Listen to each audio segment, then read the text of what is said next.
Kita buatlah apa-apa saja, Allah sewajibkan aku. Maknanya kalau rasa teringat, macam kita pergi buat benda lain, buat kerja lain, buat sibuk, pergi jalan ke, main bola sepak ke, kan, kita tangguh, tak usah buat lagi lah, tak usah isap lagi, lupakan, kita ganti dengan benda lain, ganti dengan coklat ke, gula-gula ke, kan.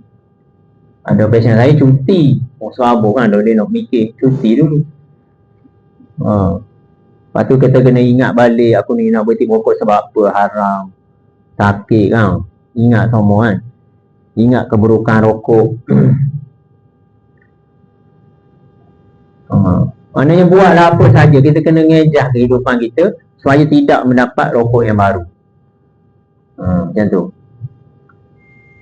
Macam orang Islam kan, solat, zikir, baca Quran, benda-benda gitu bila ganti dengan benda-benda molek gini, senang nak lupakan rokok tu. Benda baik dengan benda buruk ni biasa tak boleh campur. Kita bila ganti dengan benda baik, kita pergi ke arah baik. Jadi susah sikit nak pergi ke arah rokok tu. Ada orang dia tambah isap rokok kan, dia berhenti kita jadi buat minyak kan. Jadi kosong. Bila kosong ni susah sikit. Kalau dia ganti dengan benda lain, taklah rasa kosong sangat kan. Macam orang boyfriend, girlfriend, clash kan. Separate. Balah kan. Lepas tu dia pun kesunyian tau. Bila dia kesunyian, dia teringat lagi kawet lama dia. Tapi kalau ada pengganti, derah je lupakan. Tak, dia ada ganti tu. Macam itulah. Jadi sebab apa kalau kita buat benda-benda lain ni dia jadi? Sebab apa? Sebab ingat tadi dia up regulation of receptor. Sekarang ni bila kita tak memberi nikotin yang baru, dia akan down regulation. Receptor banyak mula-mula dia berhenti, lepas tu dia down regulation. Jadi kau sikit receptor tu. Bila receptor tu kau sikit, biang tu berkurangan. Kurang. Minggu pertama mungkin parut lagi. Minggu kedua reseptor dah kurang. Bila reseptor dah kurang, makin kurang biang dia, makin mudah untuk dia mengatasi biang dia. Lama-lama makin sikit-sikit, lama-lama tak ada reseptor. Jadi bila lepas 3 bulan, dia angkatan 3 bulan lah, habis, ada. Jadi orang normal, bagi rokok free bertambah. Ingat tu konsep down regulation of receptor. Kalau kita tak bagi rokok baru. Tapi kalau tengah-tengah ni tak tahan start rokok, dia akan balik sana pula. Jadi kena start mula. Sebab tu dalam proses jangan start walaupun sebatang, dia akan pulih. Ada pasien 3 bulan kan, ada pasien awal sikit 2 bulan kan, kadang-kadang sebulan, kadang lama sikit. Tapi lebih kurang 3 bulan lah. So maknanya nokabo boleh pulih tanpa obat. Boleh pulih 3 bulan. Okay, next. Kita cari nokabo kan, 3 simptom. Bila kita start berhenti isap rokok tu, ni saya kat ni pasal berhenti mengejut dia akan jadi gini ya. Dia pun dah faham memang kalau berhenti gini, dia faham dah kan. Berapa lama? 3 bulan. Minggu pertama teruk. Dia faham dah. Bila dia faham dah tu, InsyaAllah dia mudah menghadapi. Sebab ada pasien dia dah faham. Bila dia dah faham, hisap balik kan. Tapi kat klinik berhenti merokok ni kita tekan benda ni. Memanglah bila berhenti rokok jadi gini kan. Tapi tak lama, 3 bulan okey. Okay, next. So teruk sangat tu first few days. Lepas tu lepas berjaya menghadapi tu, after few week kurang sikit, 3 bulan habis kan, kena sambung. Okay, next. Kalau kita guna NRT dia jadi gitu kan. Bila kita guna NRT ni nikotin juga kan, dia NRT tapi saya tulis U lah saya tulis U.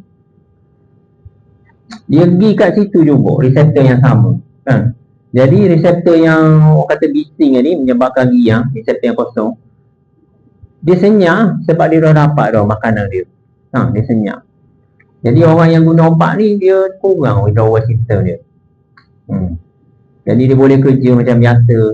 Simptom-simptom yang 3 tadi tu kurang. Yang kurang, psikologikal kurang, fizikal kurang, ataupun tak ada teruk. Jadi dia boleh kerja macam biasa. Jadi lega sikit lah, kurang simptom.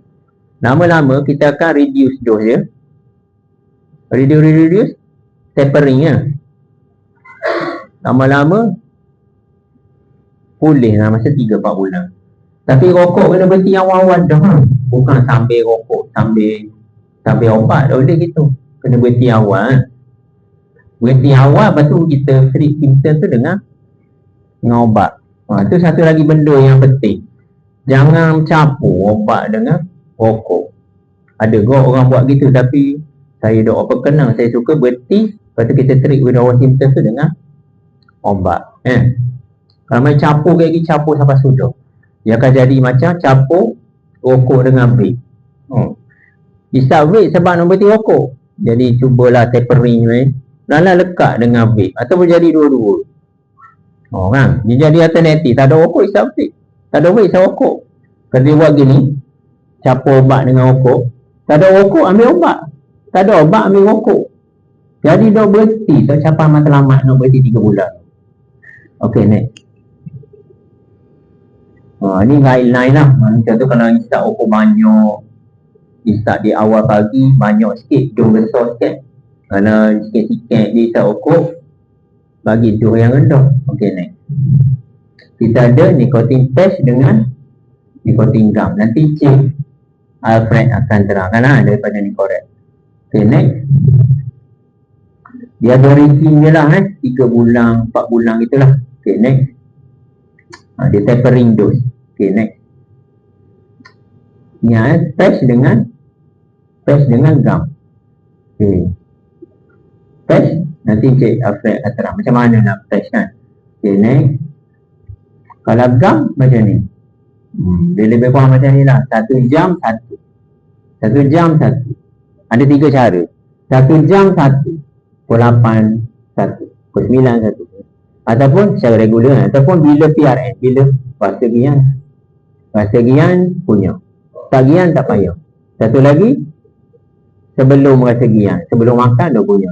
Boleh lah, maksimum lebih kurang sepapan. Sepapan tu bulan.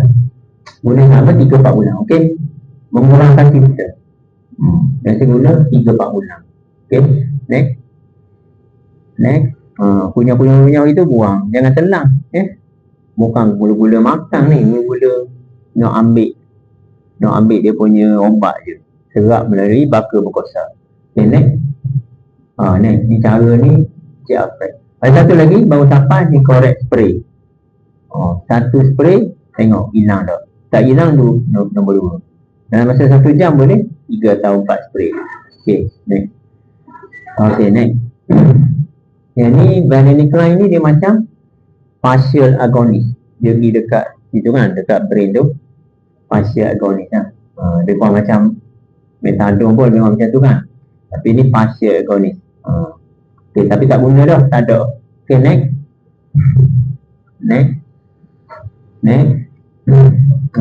Okay, dah nak habis dah ni.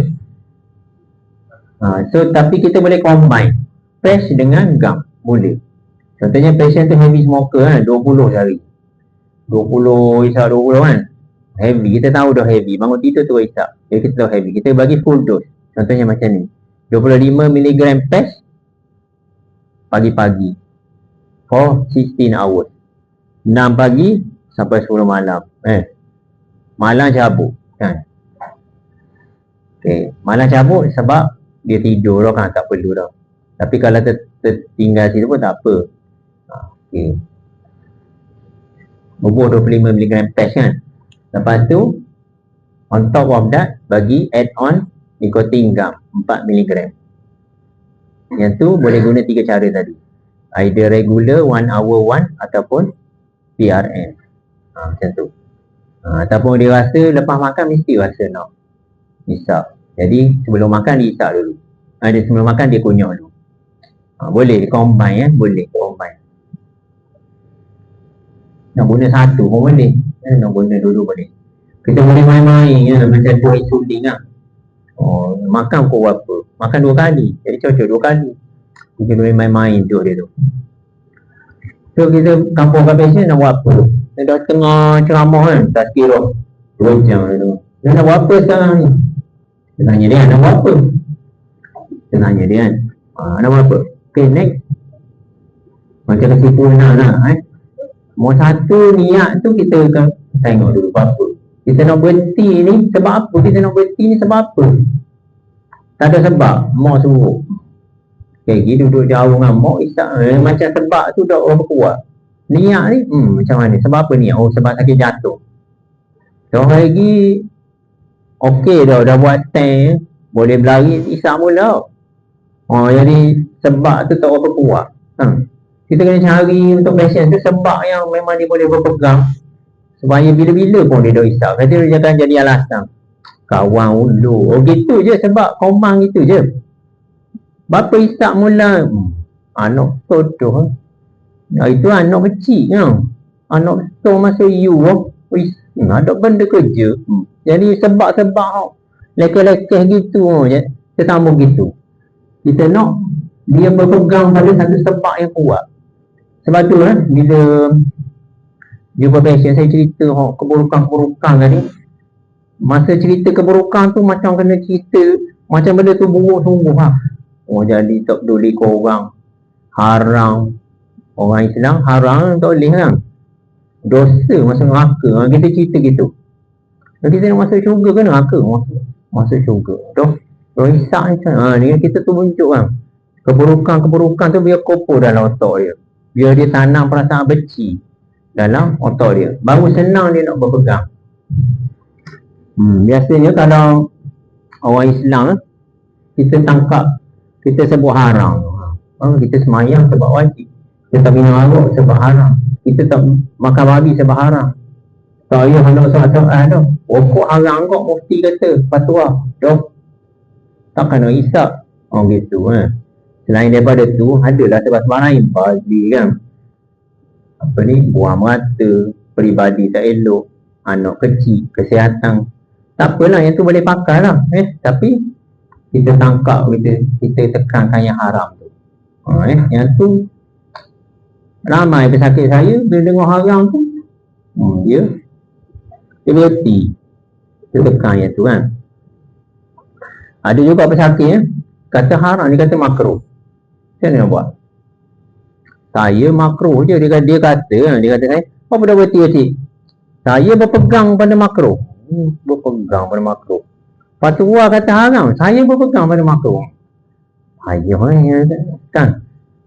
Bila dia berpegang makruh, dah berhenti lah. Sebab macam rasa tak apa dosa gitu. Kan? Jadi haram, kata haram kan. Sebab penting lah. Satu lagi niat kena berhenti. Jangan niat nak kecil ke apa 10, 20 macam ni kurang. Dah nak niat jadi 2. Dah jadi Satu lagi selama-lamanya. Bukan tunggu anak besar ke bini pregnant beranak dah jangan. Dia selama-lamanya. Dia kan amal passion infertility tiba. Sebab laki dia merokok kan. Jadi dia tanya dia nak berhenti sebab apa bini nak suruh ngandung ke? Iyalah kok. Tak jadi gitu. Anak beranak kayak gitu. Isak budak. Tak jadi gitu. Dia tak jadi orang yang betul-betul nak berhenti rokok. Jadi kita nak tanam kebencian kepada perokok ni supaya dia berpegang pada sebab dia nak berhenti rokok sebab apa. Yang dia boleh berpegang selama-lamanya. Sampai bila-bila tak boleh isak. Okey, nombor 1 dah settle kan. Nombor 2. Lepas tu kita dah fit molek dalam kepala ni. Kita suruh dia set the quit date. Bila sebenarnya cik ni nak berhenti bila ni? Hari ni ke? Besok ke? Minggu depan ke? Tunggu birthday ke? Tunggu anniversary kahwin ke apa? Kan?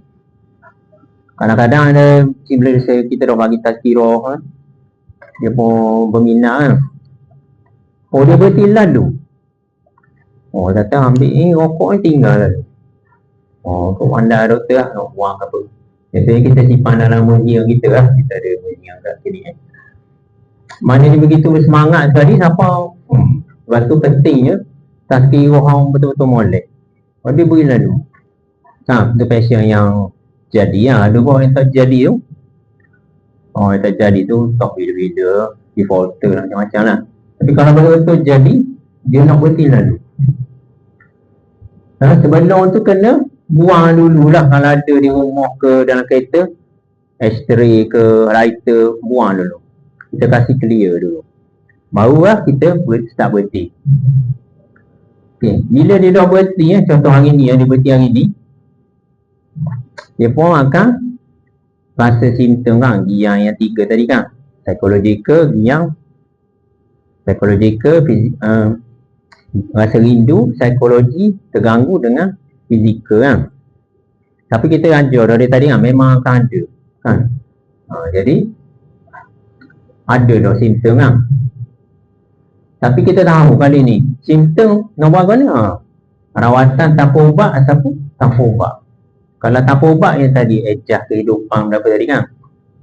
Kalau dengan ubat, ubat yang hati tu lah boleh berlaku. Ada satu lagi benda kena buat, iaitu rawatan tingkah laku, itu behavioral therapy. Okay, next. Macam saya cakap tadi kan, molek berhenti, lepas tu bagi obat kan, kalau guna obat lah. Okay, next. Sama lah.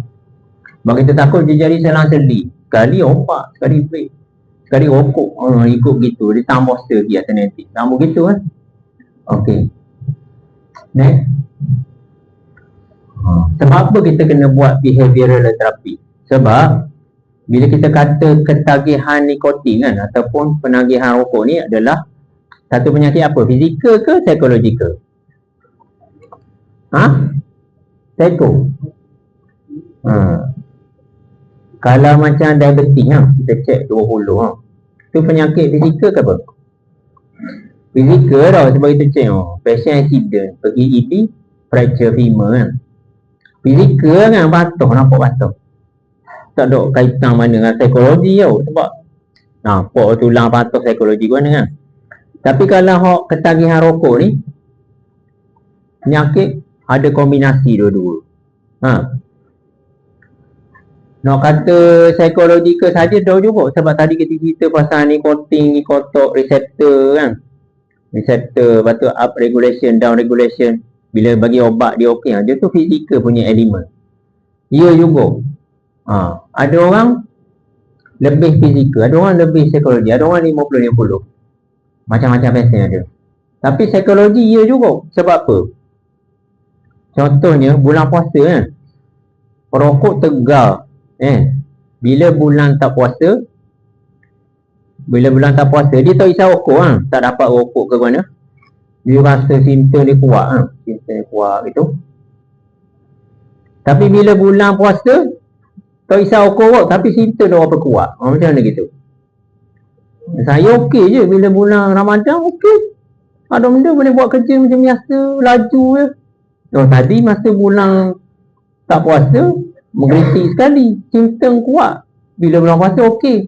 Itu menunjukkan psikologikal punya elemen yang kuat. Jadi ada dua-dua. Jadi kalau kita rawat pasien perokok ni, kena rawat dua-dua. Cuma ada pasien lebih pada psikologi. Ada pasien lebih pada fizikal. Kebanyakannya dua-dua lah. Biasanya kalau yang fizikal banyak ni, heavy smoker kan, sebab dia nikotin banyak tu kan. Heavy. Kalau yang occasional smoker tu, di bawah 5 batang sehari, lebih pada psikologi dia banyak. Sebab dia dok tagih mana, reseptor tu dia dok main macam mana kan. Dia tak tagih pun, tapi kebiasaan dia, bila pergi naik motor, hisap rokok, bila makan hisap rokok, tapi dia tak tagih. Tak ada pun tak apa. Pasien gitu, dia lebih pada psikologi. Tadi kita kata kita nak rawat pakai ubat kan, kortiki ataupun ubat kan, itu untuk fizikal. Tapi kalau yang pasien tak tagih mana ni, kita kena buat behavioral therapy yang hisap sikit skala gitu. Okay, next. Sama lah dia fizikal dan kebiasaan, behavioral dan fisiologikal. Okay, next. Sekarang ni saya nak cerita macam mana kita nak tukar perangai. Behavioral therapy tu apa benda? Kan? Behavioral therapy. Macam mana kita nak buat behavioral therapy?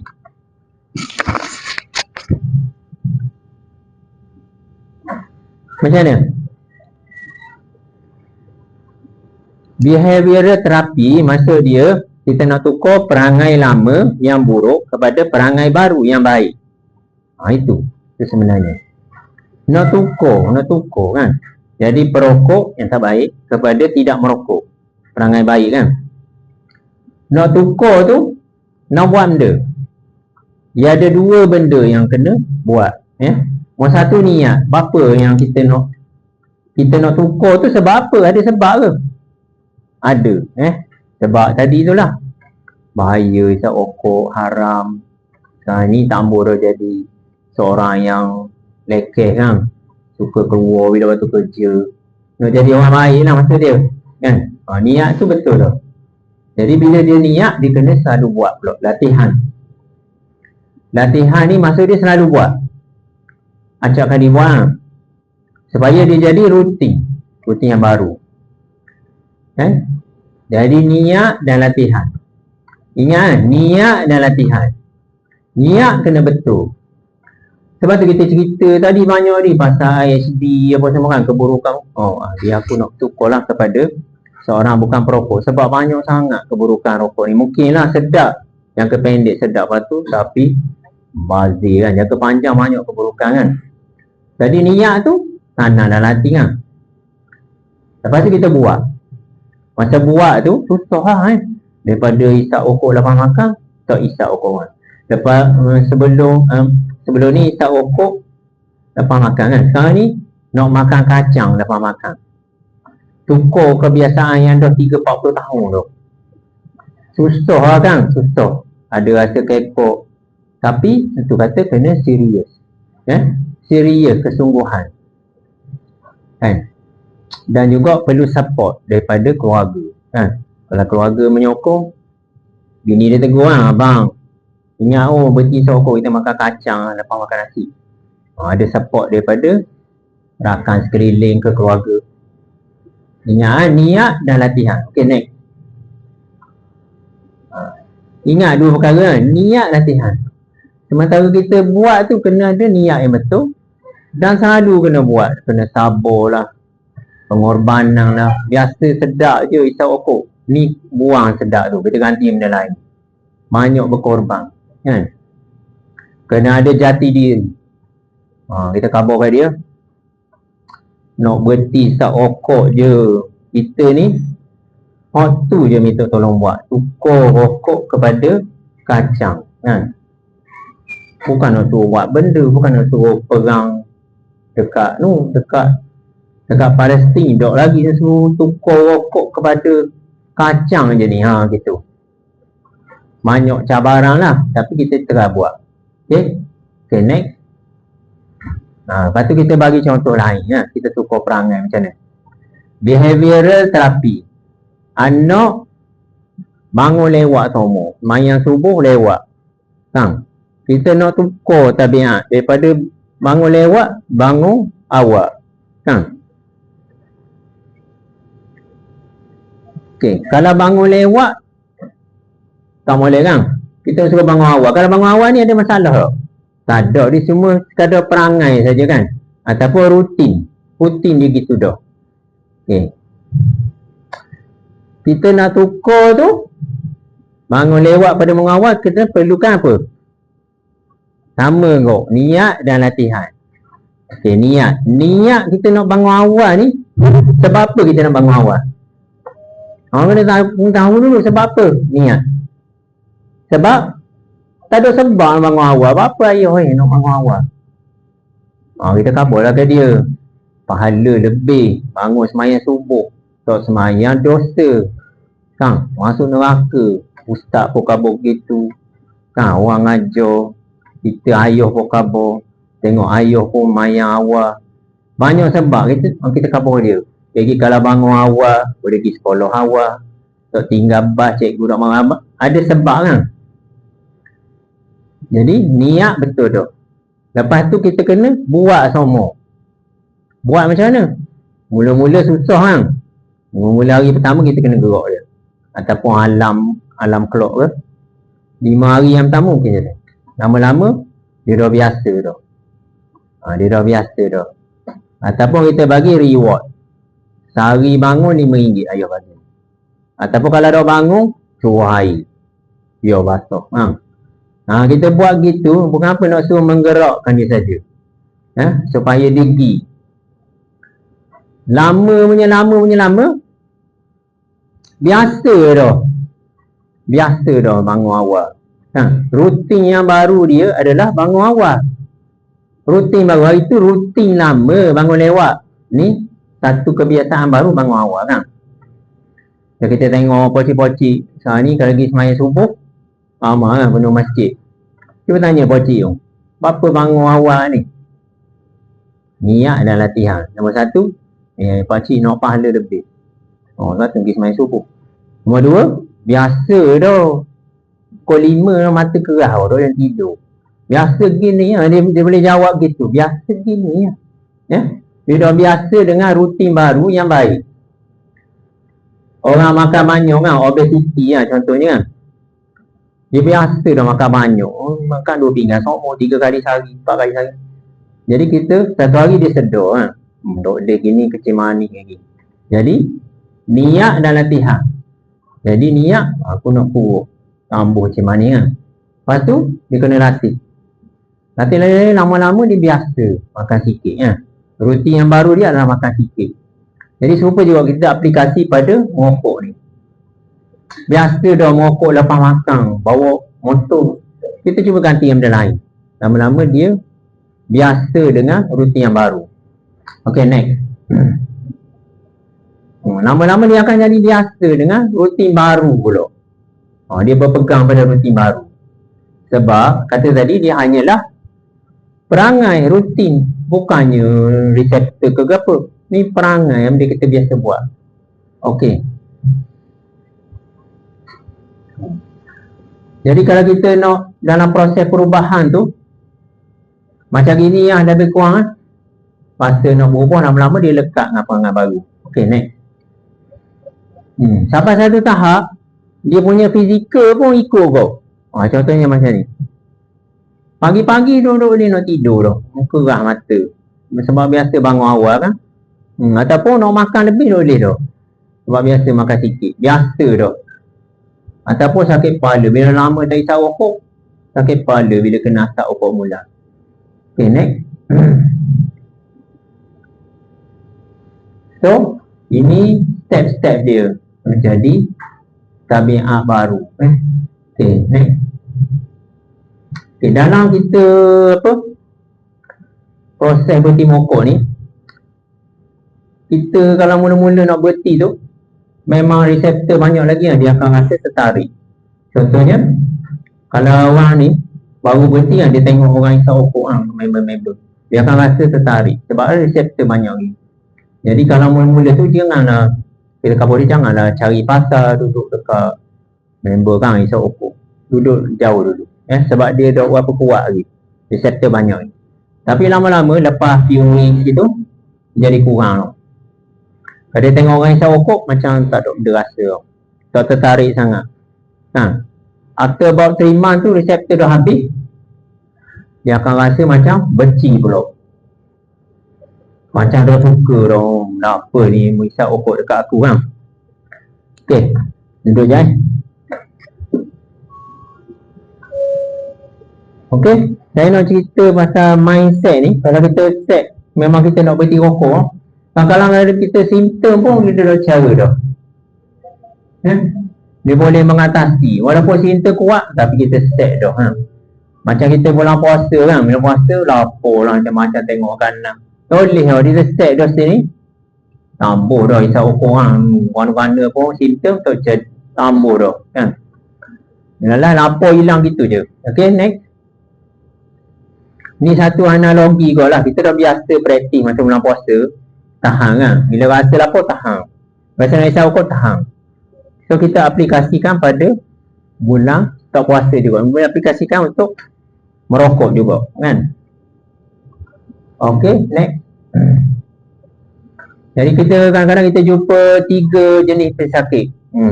Nombor 1 dia kata dia berjaya, dia memang tak mau hisap rokok. Itu yang terbaik lah. Kalau kira mana-mana pun keadaan tak mau hisap, sebab dia sengit tamu. Ada yang nombor 2 ni, dia tahan. Mana bila tengok rokok, dia tahan gitu.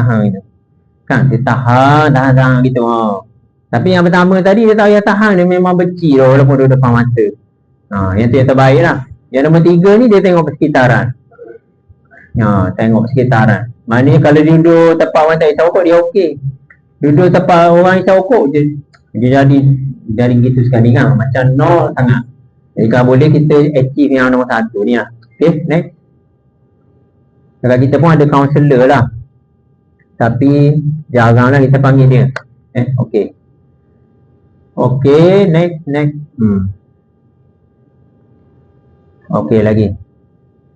Saya pernah present case dekat CME lah 2 kali. Saya rasa tak payahlah ni tau. Sebab banyak sangat.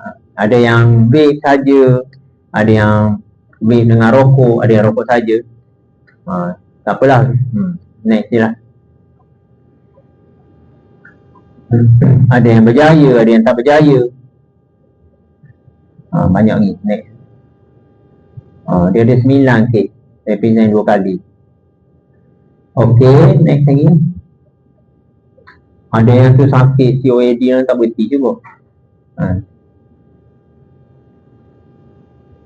Okay, nak cerita pasal KBN kita lah.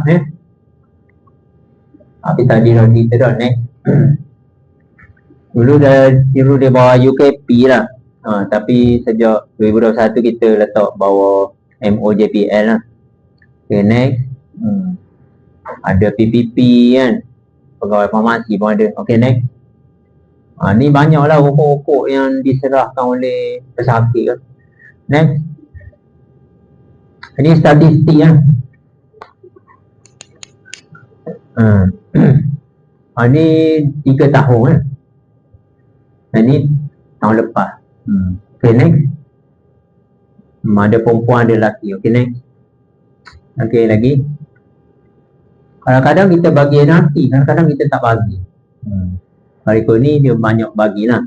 Okay, next. So kita punya kadar kejayaan macam tu lah, lebih kurang 5-60%. Okay. Next. Ada campur rokok dan vape, ada rokok saja. Okay, next. So kesimpulan dia lebih kurang 62% lah kejayaan. Okay, next.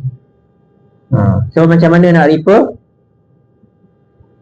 KK dengan hospital ada. Hospital besuk ke berapa ke? KK mana-mana ada lah. Bukit Tunggal ke KK mana ada kan. So kalau patient duduk dekat situ, biar hantar kat situ lah, tak payah hantar sini. Melainkan patient tu kata knock kat sini kan, sebab dia ada follow up cardio apa sini juga. Okay je, kita terima je. So just datang lah, scan QR code ke, call ke, mari je. Okay, next. Okay, next. Tak ada apa dah lah. Okay, laju-laju. Yang lain ni kadang-kadang saya tunjuk kat patient kan. So dia mikir sikit. Go slow-slow je, sikit-sikit. Ni orang mokok depan hospital. Tunjuk je lah biasanya tunjuk je kadang. Dia mikir kot. Saya tunjuk. Lagi. Ni gambar macam poster je lah. Okay, next. Lagi.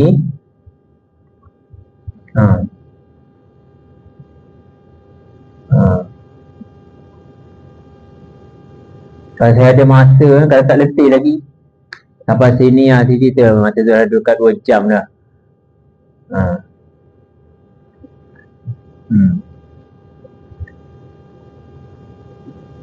Macam ni lah, saya favorite ni macam ni lah. Yang sebelum, yang previous. Next. Lagi. Sebelum tu. Saya kata, sekarang kita duduk kat Dewan Kuliah. Malam sekarang tak tahu duduk mana. Malam tadi duduk atas katil. Malang karang tak tahu lagi. Tak duduklah kubur tu. Macam kita kalau tengok orang sakit ni banyak main psikologi lah perokok ni. Banyak main gitu kan. Dia bukan straightforward macam mani bagi suling itu. Bukan mudah gitu lah. Dia main cara kita bercakap kan. Even kalau pasien-pasien diabetes pun kan. Dia bukan dah tahu nak dia makan mani. Tapi dia dah buat. Makan juga mani-mani kan. Jadi hal tu macam kena main psikologi. Nak suruh dia tergerak hati nak ikut. Ni lagi lah kalau rokok ni. Banyak psikologi lah. Okay, next. Nak mati sebagai perokok ke? Nak mati sebagai bukan perokok? Mana kita suruh dia mikir. Next. Lagi.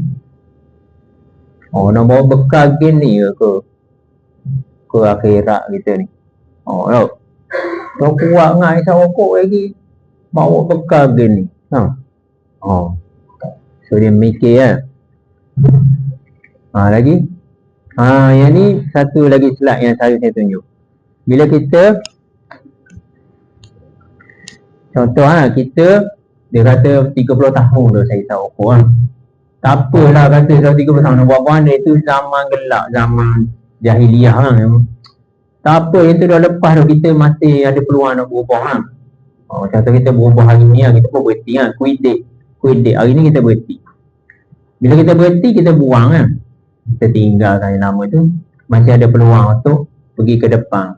Kita dah tinggalkan zaman gelap kita kat belakang, kita quit hari ni, kita gerak ke depan tu Bila kita gerak ke depan tu macam mana?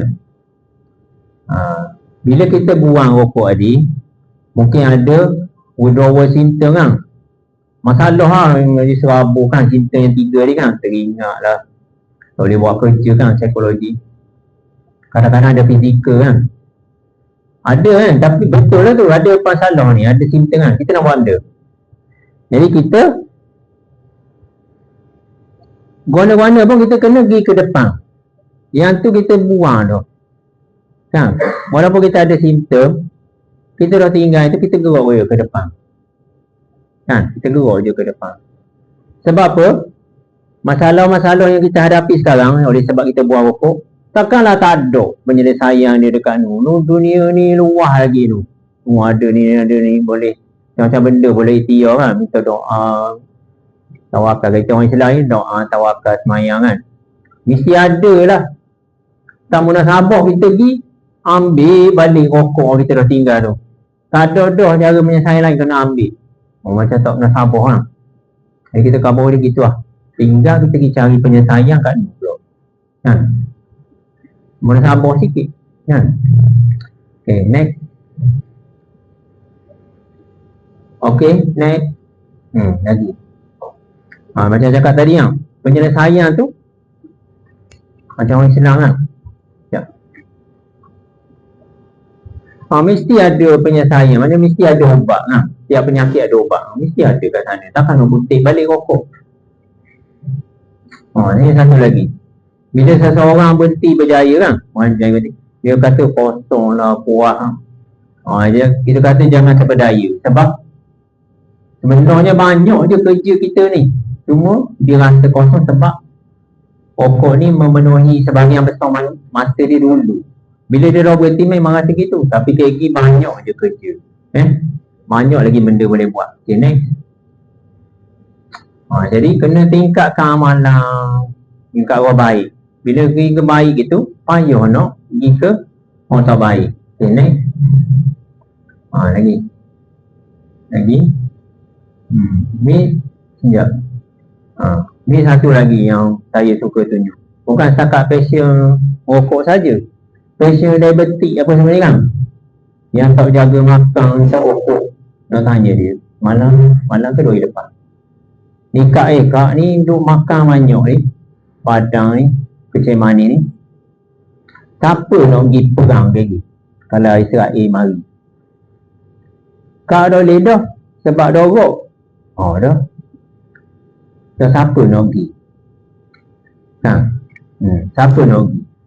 Takkan nak buat alasan dorok, sakit kaki ada BKA siapa semua makan banyak? Kau jawab gitu. Siapa suruh tak jaga kesihatan? Siapa suruh isap rokok? Nak pergi perang tak ada tu. Dia kena mikir kau. Jadi orang kata banyak cabang lah bila kita kaunseling perokok ke passion lain kan. Macam kita kena cari juga macam mana nak sampai kena cerita macam-macam benda ni kita ke dia. Okay, next. Okay, next. Dah ada orang isap rokok pergi masjid kan. Okay, next.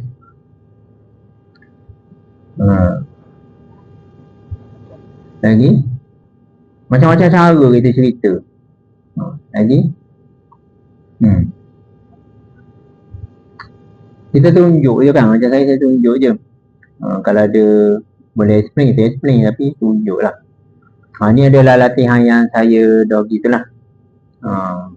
Saya lepas lah. Sekarang ni saya seorang je lepas. Okay, next. Habis dah lah. Okay, setakat tu saja untuk saya. Kalau ada soalan, lepas ni pun tak apa, sekarang pun tak apa Tapi lepas-lepas ni saya nak pension lah hari Khamis lepas. Kalau tanya sebelum tu lah.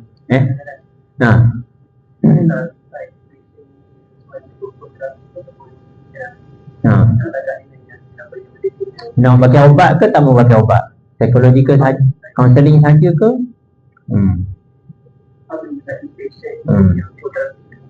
Banyak faktor terlibat. Satu, kita tengok kesungguhan dia.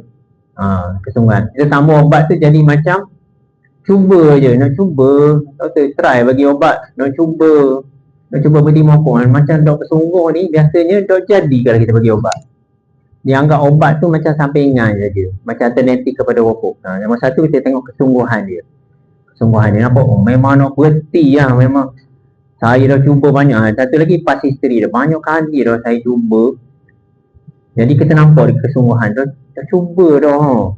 Even dulu dah pernah beli dah NRT dekat farmasi. Tak jadi kan? Jadi dia jadi dah cuba. Kesungguhan dia tu memainkan peranan. Sebab kita tambah obat ni jadi macam cuba je kan. Udah je.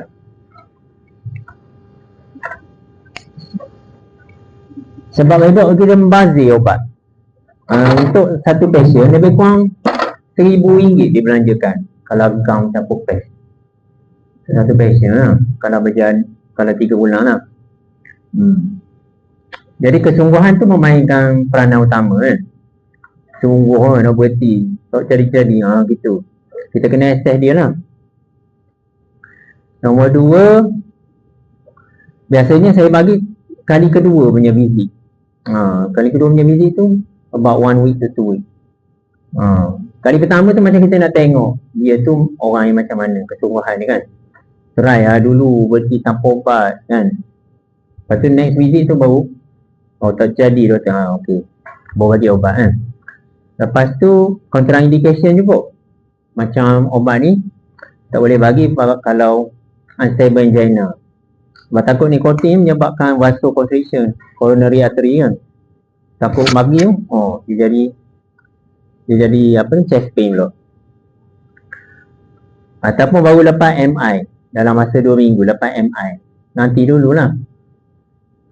Lepas tu ibu mengandung, tak boleh kau bagi. Lepas tu remaja.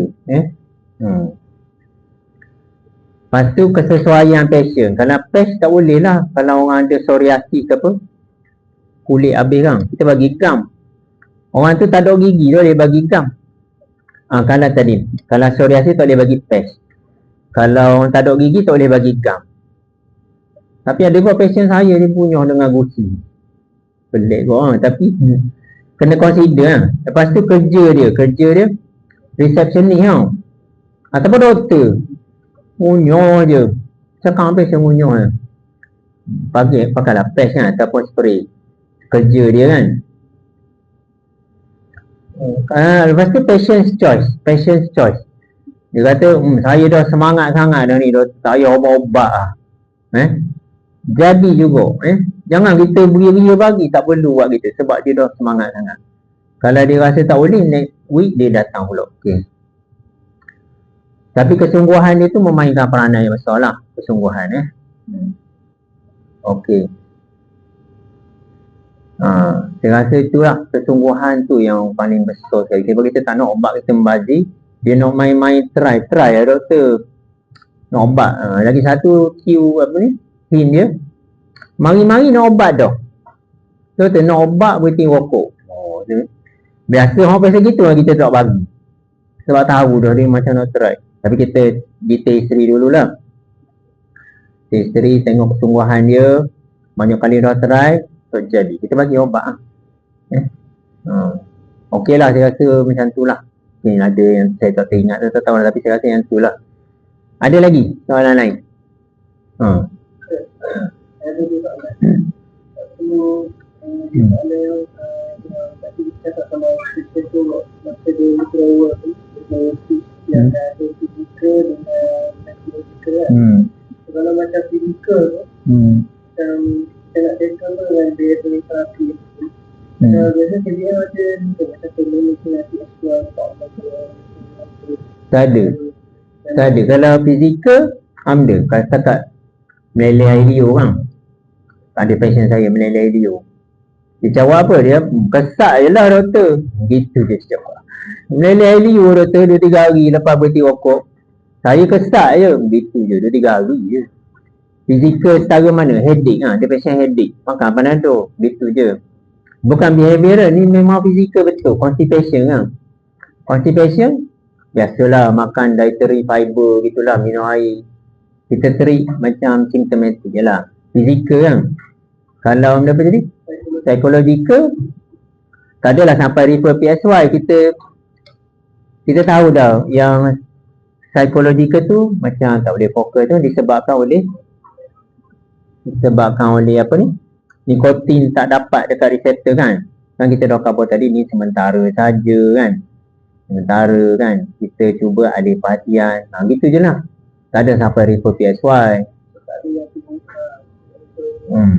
Ada juga teruk, tapi kita orang kata modifikasi, adjust kehidupan dia kan. Macam kita tak boleh fokus.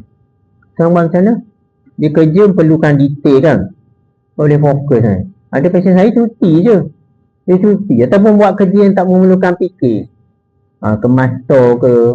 Sebab memang withdrawal itu memang ada. Ataupun kalau teruk sangat bagi NRT lah. Bagi NRT. Yang rindu-rindu tu pun bagi NRT juga. Kalau teruk sangat, kalau tak teruk, kita ubah suai kehidupan. Yang maknanya kita alih perhatian gitu. Selalu kita ambil contoh bulan puasa kita selalu puasa Ramadan kan. Bulan puasa okey je, macam mana buat? Tak ada pun simptom psikologi ke, boleh je. Kalau orang kerja boleh je kerja.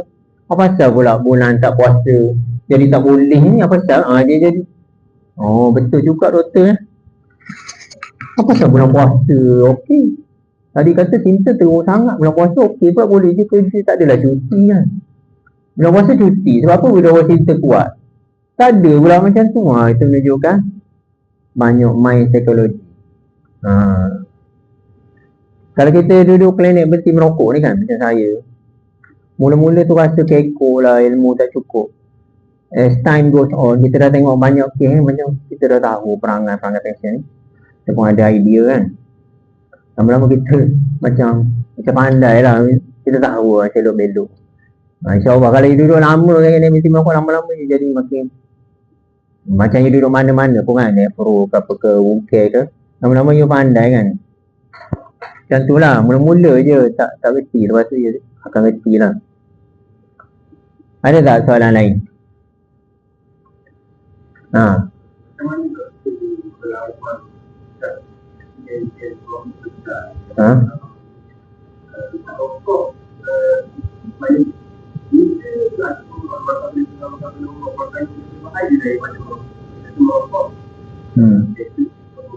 Rokok kanser. Kalau makan tu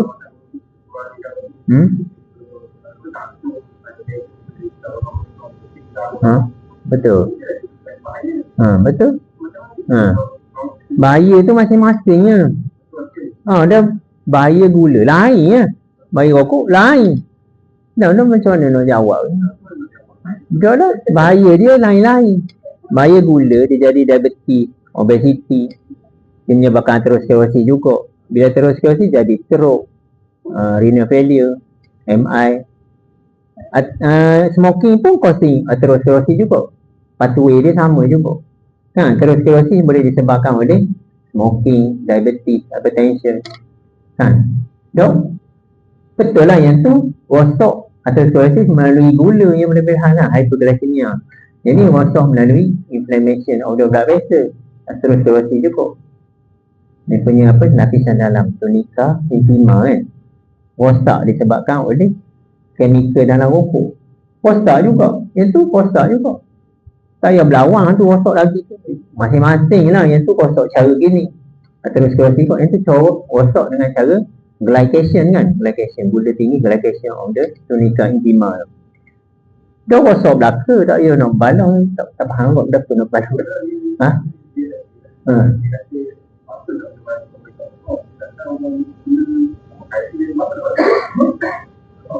Marah. Kita dah marah. Ikut suka awak macam tadi kan pilihan. Saya mahu merokok. Itu pilihan awak.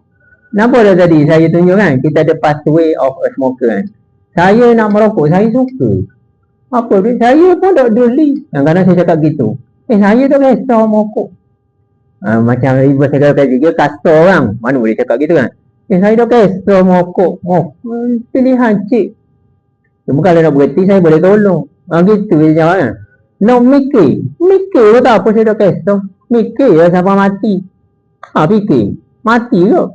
Orang berhenti rokok mati kot. Tapi dia mati sebagai bukan perokok. Ikut suka lah nak pilih. Tapi kalau nak berhenti saya boleh tolong. InsyaAllah boleh tolong. Makcik kecil manis. Makcik nak makan gula. Ikut suka makcik ya. Makcik yang nak makan kita. Bagi nasihat je. Kementerian Kesihatan doktor. Ini boleh makan. Dia tak boleh makan. Tak marah. Biasa saya jumpa pasien diabetes kan. Dah marah macam kabur. Tak mau ikut tak apa. Kerja kita dah. Macam kata. Macam kalau buat gini okey kita jadi buah pinggang. Kena operate jantung kan. Kena buat bypass kan. Macam jangan salah faham. Kita bukannya nak suruh macam tak datang. Doktor jantung kalau dia dapat kes tu. Okey je kardiologi siapa tu.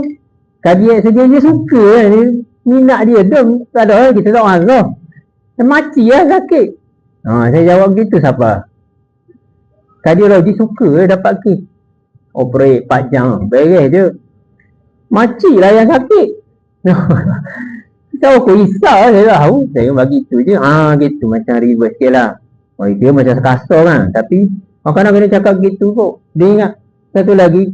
Yang takutnya dia. Suruh kita. Kalau kita. Macam kita. Dia marah ke dia. Dia. Jadi masalah pula. Dia ingat kita yang beri dia suruh berhenti rokok. Dia jadi macam je. Cardio refer kan. Doktor cardio refer pun mari sini.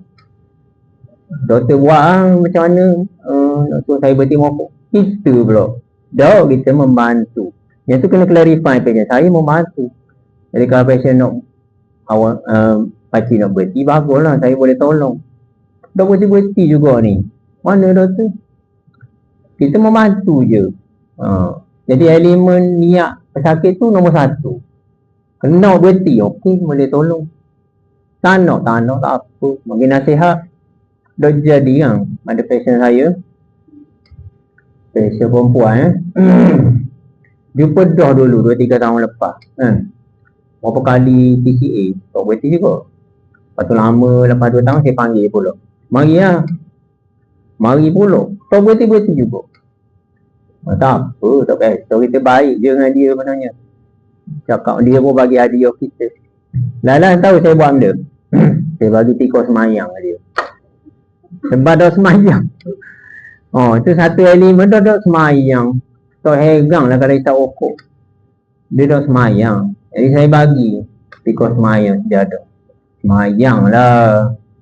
Semayang dulu. Mula semayang subuh. Dia kata dia isap 5 kan. Macam-macam lah cara saya buat kan. Kita isap 5 macam ni. Kita besok kita isap pas semayang subuh. Hati nak semayang. Kiri minggu depan main subuh pula isap 3. Siapa kita sekali. Kita ni tu memang terapkan elemen-elemen Islami kan. Memang bagus. Dari segi keharaman dia, dari segi amalan. Macam orang yang tadi tu, slide yang langgar tu, dia pergi sejik tapi tak okok. Dia macam ni tu kan. Dia macam mana baca? Kalau baca tak okok bau, tak boleh dah nak semayang. Tapi rajin pergi semayang. Tapi tak okok. Kena cuci dulu, kena baju. Macam mana nak semayang jemaah? Lepas tu kalau tak okok, lambat pula pergi semayang jemaah. Ke mana? Kita suruh dia mikir. Dia suka pergi semayang tapi tak boleh berhenti tak okok. Kita buat apa benda? Motivational interviewing. Kalau tak okok, tak boleh pergi semayang cik. Baca Quran kau ada mulut bau. Motivational interviewing ni maksud dia 50-50 kan passion tu. Kalau baik buruk, kalau isap okok baik dia apa? Tak ada baik pun, tapi sedap kot isap okok. Tapi buruk dia tak boleh pergi semayang. Kita tengok minat dia apa, minat dia pergi semayang jemaah tapi isap okok. Suruh dia fikir mula. Motivational interviewing kan. Okay, yang 50-50. Okey lah, ada lagi soalan? Lepas ni tengok ni lah, tak payah pergi KBM Special. Boleh? Tak payah refer lah. Adalah lawak je. Cuma tambah ilmu sikit lah. Kurang-kurangnya boleh cakap lebih sikit lah kat passion kan. Tak adalah cakap. Ya kan orang kardio apa sibuk kan. Berarti mokok kan. Redok tak mau buat angiogram. Cakap tu je kan. Mungkin tak adalah psikologi apa kan. Tak ada masa kan. Refer lah tak apa. Tapi lepas kuliah, lepas kursus ni mungkin tahu lebih sikit lah kan. Boleh bagi lebih sikit lah yang counselling awal tu kan. Okey, ada soalan kata kita jemput Encik Alfred, wakil dari Linkoret. Nak cerita pasal obat kan. Yelah soalan ada? Tak ada. Tak apa lepas ni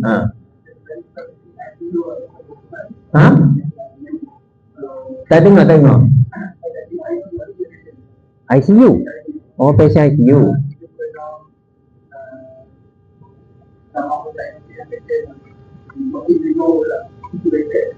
Intubated tapi with continuing withdrawal.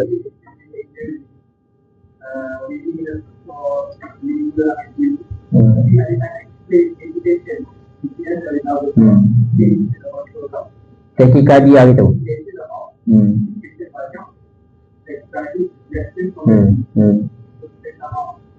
Tapi kita tahu lah risau okok banyak lah sebenarnya tu tau. Saya pernah kot jumpa ada orang refer. Dia case burn dekat ward 7 apa. Patient tachycardia kan. Tachycardia. Dia tanya berapa tachycardia. Ada bateri kan? Ada hal lain? Ambil bateri. Dia tanyalah berapa patient tachycardia. Tapi macam ni lah kita tengok apa ni, kita tengok tachycardia tu membahaya tau. Sampai bahaya tau. Bahaya ke tachycardia? Lock gitu je lah tanya saya kan. Kalau siapa jadi BP drop ke berapa tachycardia tu kan. Macam patient plastik tu saya refer burn kan. Lock gitu je lah. Layang macam patient macam orang accident masuk ward auto, perokok masuk lawat dari isap okok. Oh, withdrawal. Kita layang belaka perempuan ni habis lah nikotin patch kita. Layang belaka orang tu patuh pergi. Tengok bagi patch ke dia. Ni masuk medical ni demam denggi. Tak boleh isap okok. Bagi pula. Layang nak. Habis lah. Tengok kau siapa. Biasanya withdrawal tu tak siapa mengancam nyawa kan. Tekis saja je tau. Kau pandai dia dia tekis tanya saya lah. Layang lah ke bagi peh Tengok berbahaya tau. Tachycardia tu tak lah siapa benda kan. Lagi satu dia akan ada mula-mula tachy, lepas tu makin lama makin kurang lah kan. Macam withdrawal kan. After few Yudis dia teki mengurang, walaupun dia mengurang kan, tak membahaya pun teki tu kan. Dia ada 3 simptom kan, gian, dah ICU dia dah teringat dah kan, dia itu better ada benda dah. Lepas tu apa ni, psychological dah boleh mikir dah, bukan nak buat kerja benda. Fizikal je tinggal kan, dah teki dia bahaya sangat ke 180 tak ada pun sikit lah. Tak salah ayang lah katanya saya lah kan, tapi kita discuss lah kan, teki sikit biarlah. Kerana ikut nikotin dia teki kan, bila tak ada nikotin beradi sebenarnya, bukan beradi jadi normal, tapi oleh sebab dia restless dia teki juga, tapi dah lah bahaya. Tak salah ayang. Macam patient plastik tu dia awake, jadi saya bagi counselling. Tak adalah sampai tahap bagi nikotin patch tu ke apa. Lagipun dia dah berhenti mungkin 2-3 hari dah. Macam on the way tu berhenti dah, on the way quitting. Tahu-tahu kita kacau. Satu lagi, kalau patient ni dah memang dia dah berhenti dah kan, hari tu dia masuk ward sebab MI ke apa, 7 hari masuk ward, keluar, masa dia keluar jumpa KBN tu dah berhenti 7 hari dah. Dia dah berhenti 7 hari dah. Orang patient gini jaga sikit. Dia silap dia dah sebenarnya dah berjaya. Jangan pula kita introduce nicotine patch tu ke apa pula, sebab dia macam dah on the way to success. Kita introduce jadi lambat pula, jadi gantung ke obat lah. Jadi kadang-kadang dia dapat side effect sebab dia dah biasa dah nikotin, tak sakit kepala. Lepas tu bila dia berhenti, okey dah. Bila dia introduce balik nikotin, sakit kepala sebab side effect nikotin. Ada kok gitu. Jadi hari ni banyak psikologi counselling je without medication. Okey lah. Ada lagi tak? Ngalah Encik Alfred nak cerita pasal obat tu. Ada? Tak apalah, lepas ni boleh tanya. Okey. Bagi kat Encik Alfred lah.